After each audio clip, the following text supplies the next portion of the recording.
News 24 Maharashtra या चॅनलला subscribe करा आणि बेल आयकॉनवर क्लिक करून जाणून घ्या मुंबई, नवी मुंबई, ठाणे, रायगड मधील ताज्या घडामोडी फक्त न्यूज 24 महाराष्ट्रवर।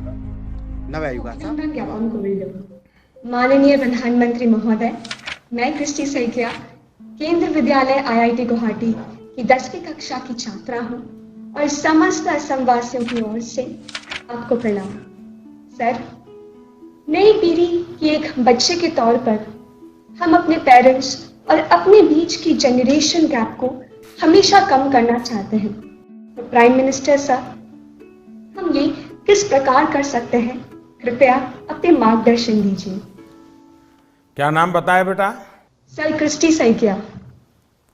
इतनी बढ़िया हिंदी कैसे बोल लेती हो? धन्यवाद सर। चलिए, आपका सवाल तो बहुत अच्छा है। एक विद्यार्थी के रूप में आपने जो सवाल पूछा है उसके लिए मैं आपकी बहुत सराहना करता हूँ।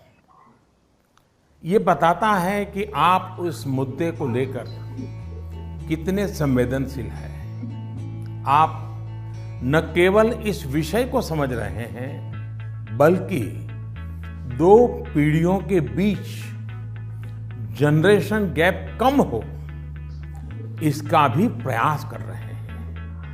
लेकिन मुझे पेरेंट्स से इस विषय पर बात करनी है। एक बात जो पेरेंट्स को डिसाइड करनी है, क्या वो बुढ़ापे की ओर जाना चाहते हैं या फिर अपनी उम्र कम करना चाहते हैं। और आप भी बेटा अपने मम्मी पापा को जरूर ये सवाल पूछना। अगर पेरेंट्स बुढ़ापे की तरफ जाना चाहते हैं तो बेशक अपने बच्चों के साथ डिस्टेंस बना लें, गैप बढ़ाते रहें। अगर आपको नवजीवन की ओर आगे बढ़ना है, अपनी उम्र घटानी है, युवा बने रहना है, तो आप अपने बच्चों के साथ गैप कम कीजिए, क्लोजनेस बढ़ाइए। ये आपके फायदे वाला है। आप याद करिए, जब आपका बच्चा 1 साल की उम्र का था तो आप उसके साथ कैसे बातें करते थे? तब आप उसे हंसाने के लिए कैसी कैसी आवाजें निकालते थे।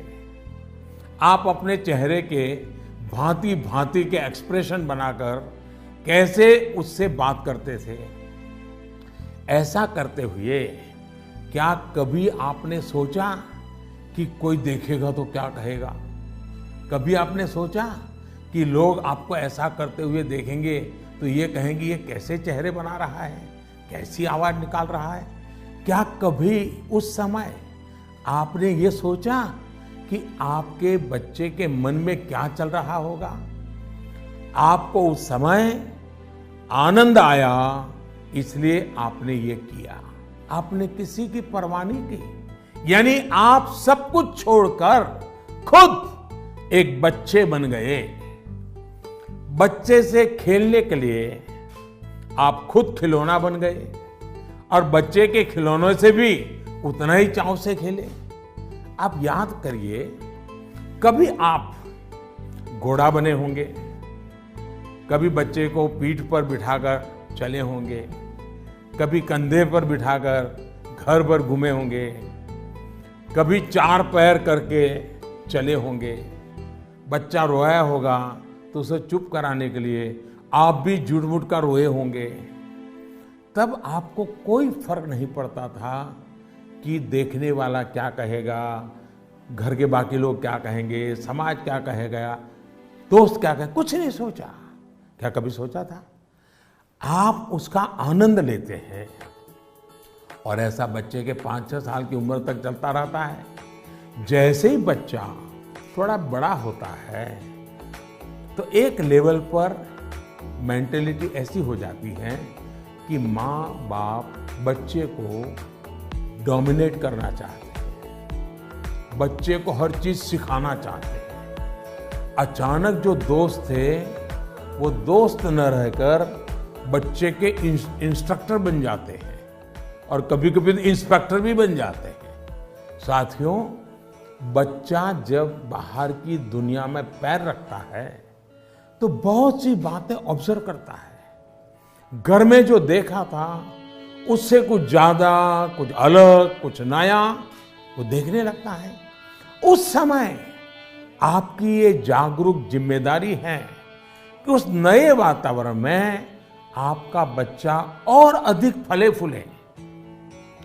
और इसका उत्तम तरीका है कि आप उसके मन से जुड़े, उसके मन से ही करें और उसकी हर बात को इमोशनली अटैच होकर के सुने। ऐसे नहीं फोन कर रहे हैं और वो बोल रहा है, ऐसा नहीं होना चाहिए। बिल्कुल उसके साथ जुड़िए।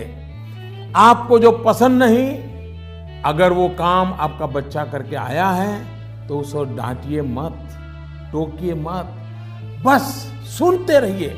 सुनते समय उसको लगना चाहिए कि आप उसको कितना प्यार करते हैं। हाँ, लेकिन जो चीज अच्छी नहीं है उसको मन में रजिस्टर करके रखिए। और ये ग्रोइंग एज के बच्चों के लिए करना बहुत जरूरी होता है। आप जितना हो सके उसकी बात सुनिए, उसकी बात समझिए। आप इंस्ट्रक्टर बनकर उसे सुबह से शाम तक क्या करना है ये मत समझाइए। बार बार ये मत पूछिए कि मैंने ये कहा था, क्या क्या किया। बस अपनी आंखें खुली रखिए, कान खुले रखिए, उस पर ध्यान रखिए। उसमें सुधार से जुड़ी जो बातें आपने रजिस्टर की हैं, जो आपको ठीक नहीं लगा, उसे ठीक करने के लिए बहुत विचार करके एक एनवायरनमेंट क्रिएट करिए ताकि उसे खुद ही लगे कि वो कहाँ गलत कर रहा है। जब माँ बाप बच्चों के साथ हम उम्र बनकर ही जुड़ते हैं तो कोई इश्यू नहीं होता है। जैसे बच्चा कोई नया गाना सुन रहा है, कोई नया म्यूजिक सुनकर आनंद ले रहा है, तो आप भी उसके साथ उस आनंद में शामिल होने की कोशिश करिए।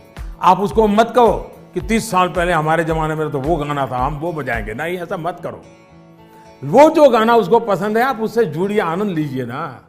ये समझने की कोशिश तो करिए कि आखिर ऐसा क्या है उस गाने में कि आपका बच्चा उसे पसंद कर रहा है। लेकिन होता क्या है कि हम देखते हैं ठीक इसी समय कुछ माता पिता ये कहने लगते हैं कि ये क्या बेकार का गाना सुन रहे हो, असली म्यूजिक तो हमारे समय में होता था।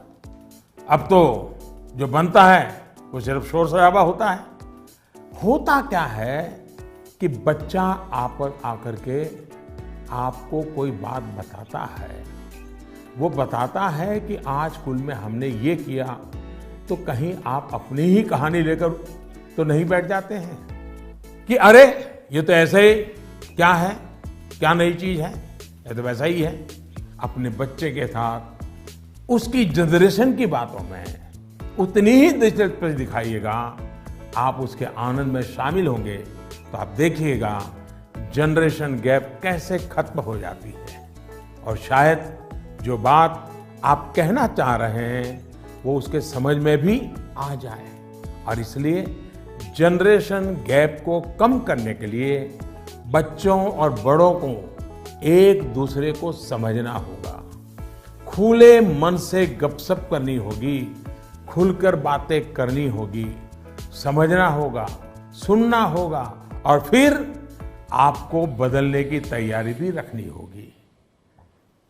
चलिए, असम से इतना बढ़िया सवाल मुझे मिला, जरा मैं लंबा ही जवाब दे गया, लेकिन मुझे अच्छा लगा। बहुत बहुत धन्यवाद बेटा। धन्यवाद सर। न्यूज 24 महाराष्ट्र या चॅनलला सबस्क्राईब करा आणि बेल आयकॉनवर क्लिक करून जाणून घ्या मुंबई, नवी मुंबई, ठाणे, रायगड